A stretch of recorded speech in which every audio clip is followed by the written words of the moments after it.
enregistrer et je vous partage un fichier que j'ai préparé, que j'ai appelé là, projection du rendement, du calcul du rendement des placements selon l'IQPF. Alors, vous avez vu que les fonds de placement ont des taux de rendement très variables d'une année à l'autre et d'un fonds à l'autre aussi. Même dans la même catégorie, deux fonds peuvent avoir des rendements extrêmement différents. Alors, l'IQPF recommande aux planificateurs financiers d'utiliser des normes d'hypothèse lorsque un planificateur financier prépare une prévision ou une projection de revenus de retraite pour un client. Alors, ils ont toutes sortes de normes. Par exemple, ils vont dire à leurs clients, ils vont recommander que les planificateurs financiers inscrivent ou recommandent à leurs clients d'utiliser un taux d'inflation moyen de 2 % lorsqu'ils préparent une planification financière de retraite pour un client donné. Lorsque un client a besoin de faire un emprunt, par exemple, le client prévoit à telle année acheter une voiture, ils vont leur dire, mettez un taux d'emprunt de 4,4 %. Ce sont des normes, des recommandations qui sont faites aux planificateurs financiers lorsque ceux-ci font une planification financière de retraite pour un client. Alors, ils ont aussi des normes qu'ils recommandent aux planificateurs financiers pour les taux de rendement de placement pour les fonds de placement lorsque leurs clients font leur planification financière de retraite. Alors, ils recommandent, lorsque leur client détient des placements à revenu fixe à court terme, ils vont dire, pour cette section-là de leur placement, prévoyez un taux de rendement de 2,4 % dans la planification financière de retraite. S'ils ont des placements à revenu fixe, prévoyez 2,9 %. Des actions canadiennes, 6,10 %. Actions étrangères des pays développés, 6,40 %. Des actions de pays émergents, 7,10 %. Alors, vous voyez que c'est modulé selon la composition du portefeuille de placement de chacun de leurs clients. Donc, c'est plus facile pour le planificateur financier de faire des recommandations de prévision de rendement ajustées à la situation au portefeuille du client lorsqu'il faut une planification financière de retraite.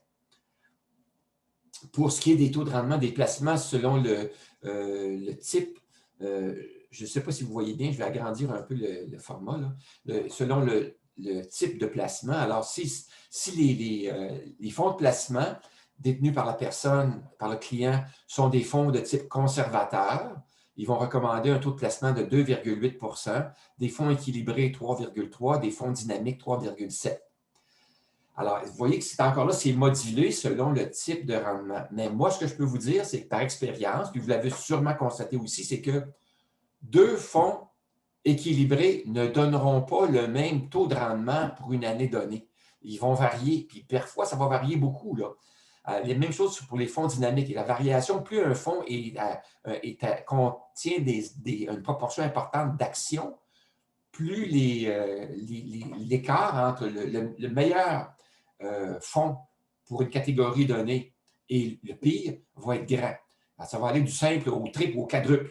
Alors donc, c'est très... le fait qu'eux choisissent d'utiliser un taux fixe pour un type de fonds, et ça indique qu'ils ont fait un choix. Et ce choix-là, à mon avis, ce qu'il reflète, c'est qu'il reflète des choix conservateurs.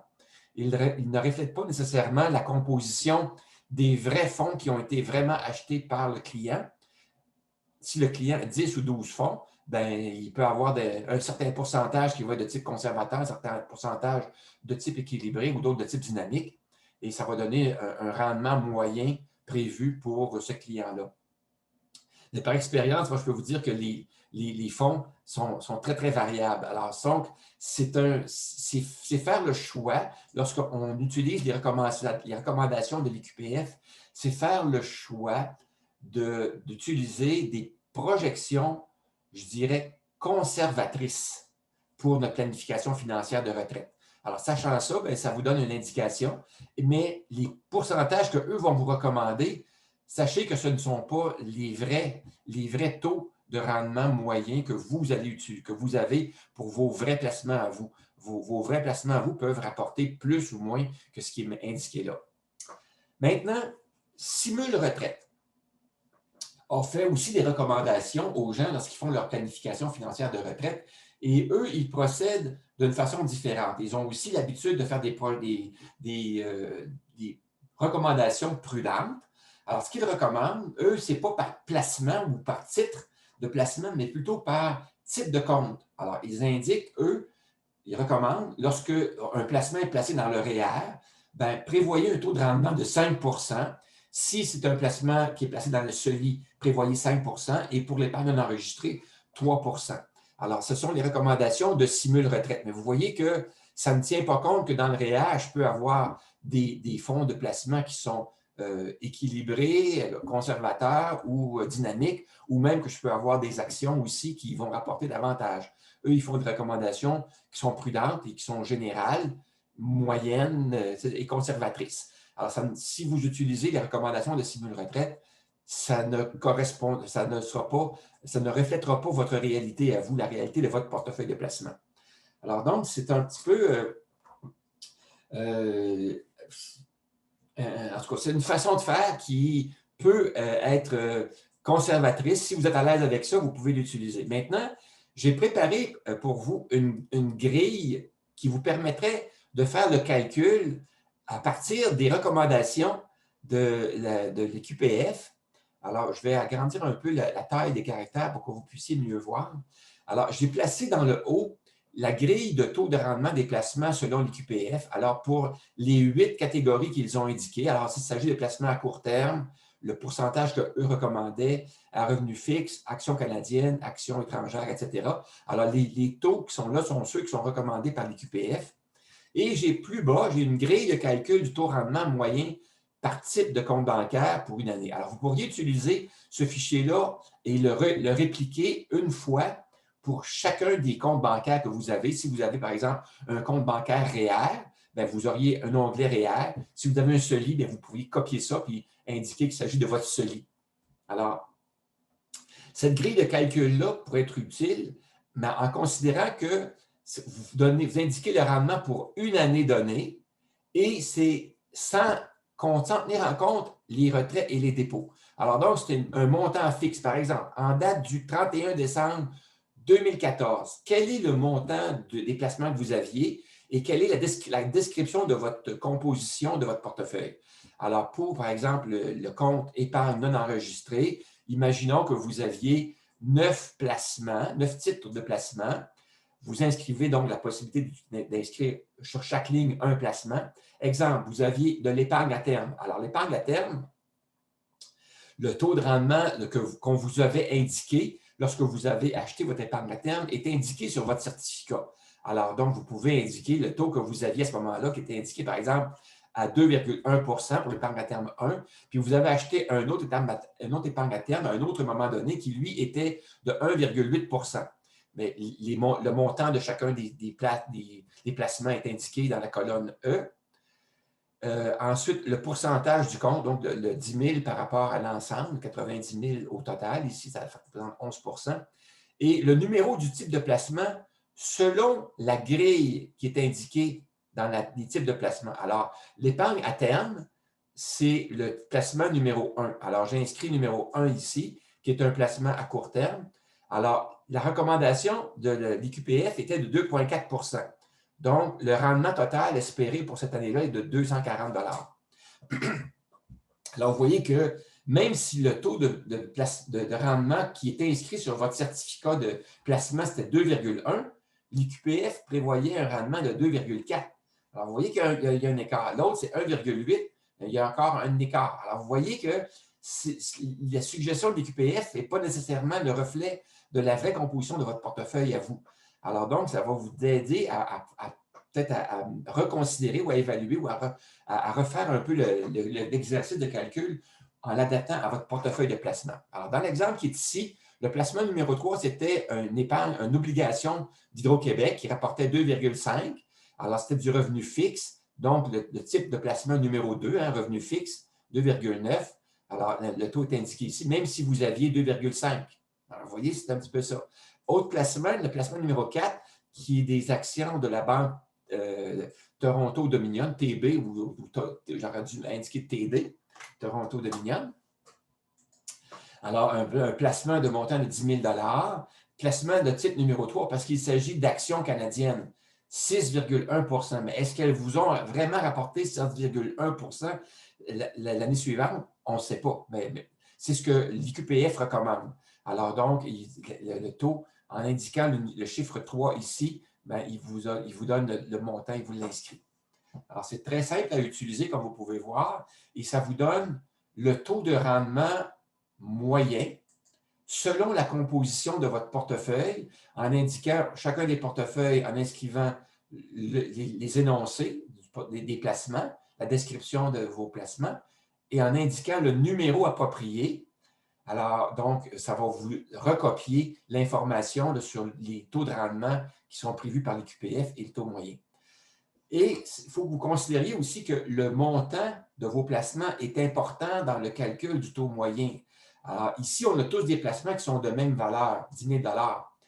Ça vous donne un taux de rendement moyen de 4,1 %. Mais imaginez que vous avez davantage de placements d'obligations d'Hydro-Québec. Mettons que vous avez pour 50 000 $ de rendement de placement d'Hydro, 50 000 plutôt, 50 000.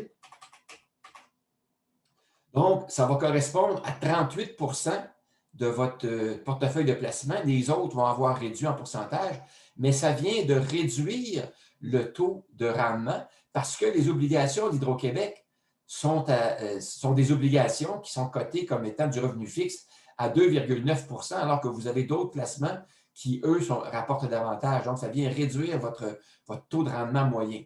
Alors, et inversement, si on remet ça à 10 000 $, mais si ce que vous avez eu, c'était des fonds d'action pour lesquels vous aviez 50 000 $, alors là, vous voyez que le taux de rendement, lui, était à 3,7, donc ça diminue encore. Mais si on en prend un qui est meilleur, mettons ici, on va le réduire à ça. Ici, on va prendre ici celui-ci. Mettons, vous avez des actions de Alibaba. Vous avez acheté des actions d'Alibaba et vous en avez acheté pour 50 000 $. Alibaba, ça, c'est la compagnie qui équivaut à Amazon, mais en Chine. Alors, mettons qu'eux autres, ils prévoient des actions des pays émergents à 7,1 %, mais ça vient d'augmenter votre taux de rendement moyen à 5 %. Alors, donc, c'est un outil que je dépose sur l'espace OneDrive, va vous permettre d'inscrire vos placements par type de compte. Donc, vous pourrez avoir plusieurs onglets. Pour une année donnée, vous inscrivez la valeur initiale au début de l'année ou à la fin de l'année, et ce qui va vous donner le taux de rendement moyen prévu par l'IQPF. Mais vous pourrez utiliser le même fichier si jamais vous avez le taux de rendement réel que vous avez été consulté dans les fichiers, dans les sites web de vos comptes de placement, comme chez Desjardins ou autre chose, et que si vous pouvez inscrire le taux réel de placement. Donc, vous aurez une version avec les taux réels. Vous aurez votre taux réel de rendement de vos placements. Alors, donc, ça pourrait servir à deux fins, soit utilisé comme référence neutre, celle des planificateurs financiers, ou encore une référence plus précise adaptée à votre situation si vous inscrivez vos vrais placements, vos vrais montants et les vrais taux de rendement que vous avez ici. Ça va vous permettre d'avoir votre taux de rendement moyen. Alors, en considérant qu'il n'y a eu ni retrait ni dépôt au cours de la période considérée. Alors, si c'est la période, par exemple, de l'année 2014, ça veut dire qu'il n'y aurait pas eu aucun dépôt, aucun retrait pour que les rendements soient bons. S'il y a eu dépôt ou retrait, bien, ça change les calculs et pour ça, j'ai une autre grille que je vais vous proposer probablement la semaine prochaine pour vous permettre de faire des calculs plus appropriés avec en indiquant les montants de retrait et de dépôt, les dates là, de dépôt et de retrait appropriées à chaque année. Alors voilà, c'était cet outil-là que je voulais vous présenter. Et l'autre ici, c'est l'onglet de référence, ça c'est bon. Alors voilà, je termine l'enregistrement.